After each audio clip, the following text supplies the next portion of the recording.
तो कहानी की शुरुआत में हम रेबेका नाम की एक औरत को देखते हैं जो प्रेग्नेंट थी और अपने बीच हाउस के बाहर बैठी वो मन ही मन अपने मर चुके प्यार को शुक्रिया कर रही थी, क्योंकि मरने से पहले उसने रेबेका को एक ऐसा तोहफा दिया जिसके साथ वो अपनी पूरी जिंदगी बिता सकती है। जहां जितना दुख उसे अपने प्यार की मौत से था, उतनी ही खुशी उसे अपने आने वाले बच्चे के लिए थी। जिसके बाद अगले सीन में हम एक छोटी लड़की को देखते हैं जो कि रेबेका ही थी और वो एक बीच के किनारे खेल रही थी। तभी उसके पास से एक छोटा लड़का गुजरता है और वो दोनों एक दूसरे को अजीब तरीके से घूरने लगते हैं। जिसके कुछ दिन बाद वो लड़का फिर रेबेका के पास आता है और उससे उसका नाम पूछता है, जहां रेबेका उसे अपना नाम बताती है और फिर उससे उसका नाम पूछती है जहां उस लड़के का नाम टॉमी था। उसके बाद जैसे जैसे समय बीतता चला जाता है, हम देखते हैं कि रेबेका और टॉमी एक दूसरे के साथ ही समय बिताते थे और धीरे धीरे वो एक दूसरे के करीब आने लगे थे। जहां एक दिन जब एक स्नेल को देख के टॉमी कहता है कि वो उसे समुद्र तट पे ले जाना चाहता है, तो यहाँ रेबेका कहती है कि वो उसके साथ बीच पे नहीं जा सकती, क्योंकि कल वो अपनी माँ के साथ जापान शिफ्ट हो रही है, क्योंकि उसकी माँ को वहाँ एक नौकरी मिल गई है। ये सुन के टॉमी को अच्छा नहीं लगता और इतना कह के रेबेका वहां से चली जाती है। जिसके कुछ देर बाद रेबेका को टॉमी का कॉल आता है जो उससे कहता है कि जाने से पहले वो उससे एक आखिरी बार मिलना चाहता है। ये सुन के रेबेका खुश हो जाती है और अगले दिन जाने से पहले रेबेका टॉमी का एक जगह पे इंतजार करने लगती है। लेकिन जब काफी देर बाद भी टॉमी उससे मिलने नहीं आता तो रेबेका उससे मिले बिना ही अपनी माँ के साथ वहां से जाने लगती है और अब वो काफी उदास हो गई थी। अगले सीन में हम पूरे 12 साल बाद का टाइम देखते हैं जहां अब रेबेका बड़ी हो गई थी और वो इतने सालों बाद वापस उसी जगह आती है जहां से वो चली गई थी। यहाँ आते ही सबसे पहले वो टॉमी के घर जाती है, जहां उसे देख के पहले तो टॉमी की माँ उसे पहचान नहीं पाती, लेकिन जब रेबेका उनको अपने बचपन के बारे में कुछ बातें बताती हैं तो उनको याद आ जाता है। जिसके बाद रेबेका को पता चलता है कि अब टॉमी उनके साथ नहीं रहता था और फिर वो रेबेका को टॉमी का नया पता बता देती है, जहां रेबेका तुरंत टॉमी के घर आती है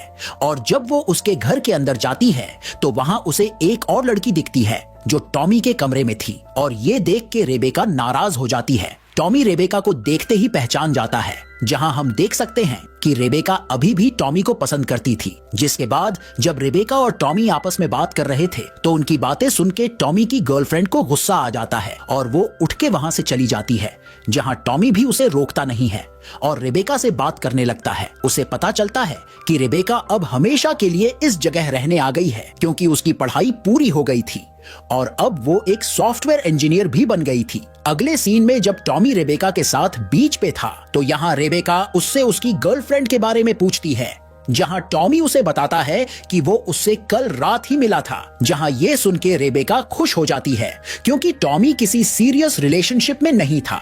जिसके बाद रात में जब वो दोनों साथ में डिनर कर रहे थे तो हम देख पाते हैं कि रेबेका के आने से टॉमी भी बहुत खुश था। यहाँ पर रेबेका आखिरकार उससे वो बात पूछती है जो इतने सालों से उसे खाई जा रही थी, कि आखिर उस दिन उसके जाने से पहले वो उसे क्या देना चाहता था और वो उससे मिलने के लिए क्यों नहीं आया। ये सुन के टॉमी उसे वो स्नेल दिखाता है जिसे उसने इतने सालों से संभाल के रखा था, जो उस दिन वो रेबेका को देना चाहता था, लेकिन उसकी आंख ही नहीं खुली और वो सोता ही रह गया। जहां जब तक वो उठा तो रेबेका जा चुकी थी। जहां उसके जाने के 1 साल बाद ही वो स्नेल मर गया था, लेकिन उसने फिर भी उसे संभाल के रखा। ये सब सुन के रेबेका भी बहुत खुश हो जाती है। जिसके बाद जब वो टॉमी से उसके काम के बारे में पूछती है तो वो उसे बताता है कि वो एक केमिस्ट होने के साथ साथ एक ऐसे संगठन के लिए काम करता है जो उन जानवरों के क्लोन बनाते हैं जो लुप्त होने वाले हैं, ताकि उनकी संख्या में इजाफा हो सके। और उसके बाद टॉमी रेबेका को क्लोन के बारे में कुछ जानकारी भी देता है कि वो बिल्कुल आपकी जीती जागती हुबहू कॉपी होते हैं। जिसके बाद टॉमी रेबेका को उनके द्वार बनाए गए कुछ कॉकरोच के क्लोन दिखाता है जो बिल्कुल आस्की कॉकरोच जैसे ही थे। यहाँ पर जब टॉमी रेबेका को उनके संगठन में शामिल होने को कहता है तो वो तुरंत मान जाती है और जब अगले दिन वो दोनों उस संगठन में शामिल होने जा रहे थे तो रास्ते में रेबेका टॉमी को गाड़ी रोकने को कहती है, क्योंकि उसे वहां का नजारा बहुत अच्छा लग रहा था। और जब वो गाड़ी से उतर के वहां चल रही थी तो तभी उसे पीछे से किसी के गाड़ी से टकराने की आवाज आती है। जहां जब रेबेका पीछे मुड़ के देखती है तो टॉमी को किसी ने टक्कर मार दी थी और वो वहीं मर गया था। ये देख के रेबेका पूरी तरीके से टूट गई थी और सदमे में चली गई थी। तभी उसे टॉमी की एक चिट्ठी मिलती है जिसमें लिखा था कि वो हमेशा उसका इंतजार करेगा। मतलब उसने भी रेबेका की तरह इतने सालों तक उसके आने का इंतजार किया था। ये सब देख के रेबेका टॉमी की कब्र में फूल चढ़ाने जाती है और फिर टॉमी के पेरेंट्स को अपने घर बुला के उनको अपने मन में चल रही बात बताती है कि अगर वो चाहे तो वो टॉमी का एक क्लोन बना सकते हैं जिसे रेबेका अपनी कोख में पालेगी।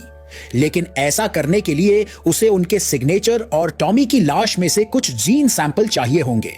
जहां ये सुन के टॉमी की मां उसे साफ मना कर देती है। लेकिन अगले दिन टॉमी के पिता रेबेका के पास आके उसे उनके सिग्नेचर और सैंपल दे देते हैं, जहां वो रेबेका को बताते हैं कि वो दोनों हमेशा के लिए इस जगह को छोड़ के जा रहे हैं, क्योंकि अगर वो यहाँ रहेंगे तो उनको टॉमी की याद आती रहेगी। जिसके बाद रेबेका तुरंत ही उनके संगठन में जाके उनको टॉमी के सैंपल देती है, जिसे वो एक प्रक्रिया के जरिए रेबेका के पेट में डाल देते हैं, जिससे कुछ ही दिनों में रेबेका प्रेग्नेंट हो जाती है और कुछ महीनों के बाद वो टॉमी के क्लोन को जन्म देती है। जहां देखते ही देखते सालों बीत जाते हैं और अब टॉमी भी बड़ा हो गया था और वो बिल्कुल असली टॉमी जैसा दिखता था। यहां तक कि उसकी सारी आदतें भी बिल्कुल टॉमी जैसी ही थी। जिसके बाद एक दिन जब टॉमी अपने मां से उसके पिता के बारे में पूछता है तो रेबेका कहती है कि वो तुम्हारे जन्म के पहले ही मर गए। जिसके बाद एक दिन जब टॉमी खेल रहा था तो उसकी मुलाकात उसकी उम्र की एक लड़की से होती है, जिसे देख के रेबेका उसे अपने घर टॉमी के साथ खेलने के लिए बुलाती है। लेकिन वो लड़की मना कर देती है और एक दिन दूसरे बच्चों की मम्मियां रेबेका को टॉमी को उनके बच्चों से दूर रखने को कहती है, क्योंकि उनको पता चल गया था कि टॉमी एक क्लोन है। जहां ये सब सुन के रेबेका को बहुत बुरा लगता है।